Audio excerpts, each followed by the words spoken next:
नमस्कार। आकाशवाणी जयपुर अजमेर से प्रस्तुत है प्रादेशिक समाचार।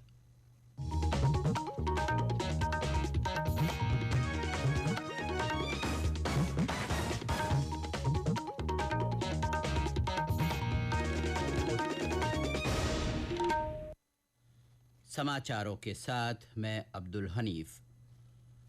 उपराष्ट्रपति जगदीप धनखड़ आज सीकर के दौरे पर हैं। श्री धनखड़ ने यहां एक निजी संस्थान के रजत जयंती वार्षिक समारोह में भाग लिया। समारोह में उप मुख्यमंत्री और तकनीकी शिक्षा मंत्री डॉक्टर प्रेमचंद बैरवा, स्वायत्त शासन राज्य मंत्री झावर सिंह खर्रा भी मौजूद रहे। इससे पहले जयपुर हवाई अड्डे पहुंचने पर राज्यपाल हरिभाऊ किशनराव बागड़े ने उनकी अगवानी की। राज्यपाल हरिभाऊ बागड़े ने कहा है कि चिकित्सा व्यवसाय नहीं, सबसे पवित्र सेवा है। चिकित्सक को चाहिए कि वह कम से कम दवा और सस्ता सुलभ इलाज करते हुए अपने रोगियों को ठीक करने की दिशा में काम करें। उन्होंने हृदय रोग से बचाव और उपचार के लिए जागरूकता का प्रसार किए जाने पर भी जोर दिया। श्री बागड़े आज जयपुर में आयोजित हार्ट कॉन्क्लेव 2024 को संबोधित कर रहे थे। इस मौके पर उन्होंने कहा कि हृदय रोग इस समय हर उम्र के लोगों को हो रहा है। इससे बचाव के साथ जीवन रक्षा के लिए निरंतर कार्य किया जाना चाहिए। श्री बागड़े ने योग की भारतीय संस्कृति और शारीरिक व्यायाम से युवा पीढ़ी को जोड़ने, कार्यस्थलों पर स्वस्थ वातावरण बनाने और हृदय रोगों से बचाव के साथ सावधानियों के प्रति जागरूक किए जाने पर भी जोर दिया। राज्य में 7 विधानसभा सीटों के लिए हो रहे उपचुनाव के लिए सरगर्मियां तेज हो गई हैं। विभिन्न दलों ने अपने प्रत्याशियों के चयन के लिए कवायद शुरू कर दी है। भारत आदिवासी पार्टी ने डूंगरपुर जिले के 84 विधानसभा सीट से अनिल कटारा को अपना प्रत्याशी घोषित किया है। पार्टी के राष्ट्रीय अध्यक्ष मोहनलाल रौत ने बताया कि अनिल कटारा पार्टी के अधिकृत प्रत्याशी होंगे।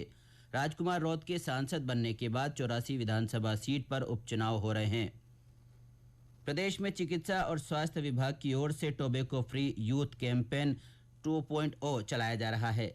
इस अभियान के तहत लोगों को तंबाकू के दुष्प्रभावों के प्रति लोगों को जागरूक करने के लिए सामूहिक प्रयास किए जा रहे हैं। इसी कड़ी में सवाई माधोपुर में आज स्कूली विद्यार्थियों ने रैली निकालकर लोगों को तंबाकू का सेवन नहीं करने का संदेश दिया। इस मौके पर मुख्य चिकित्सा और स्वास्थ्य अधिकारी ने बताया कि तंबाकू नियंत्रण प्रकोष्ठ की ओर से सार्वजनिक स्थानों पर तंबाकू का सेवन करने वालों के चालान काटे जा रहे हैं और स्कूलों में तंबाकू सेवन नहीं करने की शपथ दिलाई जा रही है। प्रदेश भर में गुलाबी सर्दी की आहट के साथ ही सुबह और शाम के तापमान में गिरावट देखी जा रही है। वहीं दिन में तीखी धूप खिलने से लोगों को तेज गर्मी का एहसास हो रहा है।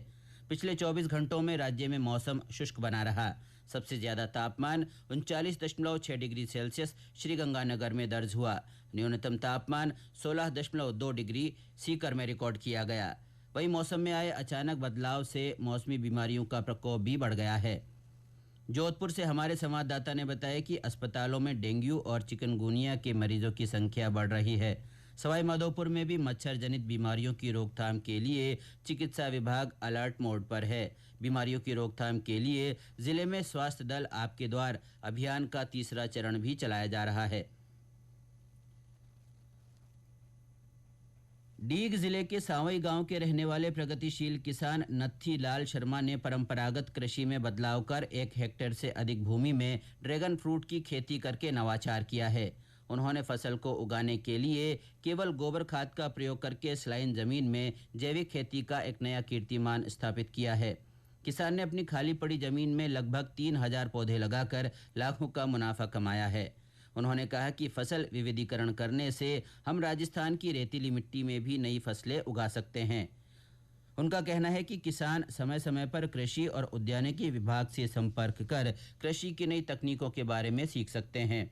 साथ ही परंपरागत कृषि के साथ उद्यानिकी फसलों पर प्रशिक्षण लेकर अपने खेतों में नए प्रयोग कर सकते हैं। तीरंदाजी विश्व कप फाइनल 2024 आज से मैक्सिमो में शुरू होगा। भारत की ओर से इसमें 5 खिलाड़ी भाग ले रहे हैं, जिनमें एशियाई खेलों में स्वर्ण पदक विजेता ज्योति सुरेखा वेन्नम, ओलंपिक खिलाड़ी दीपिका कुमारी और धीरज बोमदेवरा तथा प्रियांश और प्रथमेश फूगे शामिल है। पुरुषों की कंपाउंड व्यक्तिगत स्पर्धाएं आज रात 9:30 से शुरू होगी। इनमें कुल 32 तीरंदाज भाग लेंगे। ये इस वर्ष की आखिरी अंतर्राष्ट्रीय तीरंदाजी प्रतियोगिता है। इसके साथ ही प्रादेशिक समाचार बुलेटिन समाप्त हुआ। नमस्कार।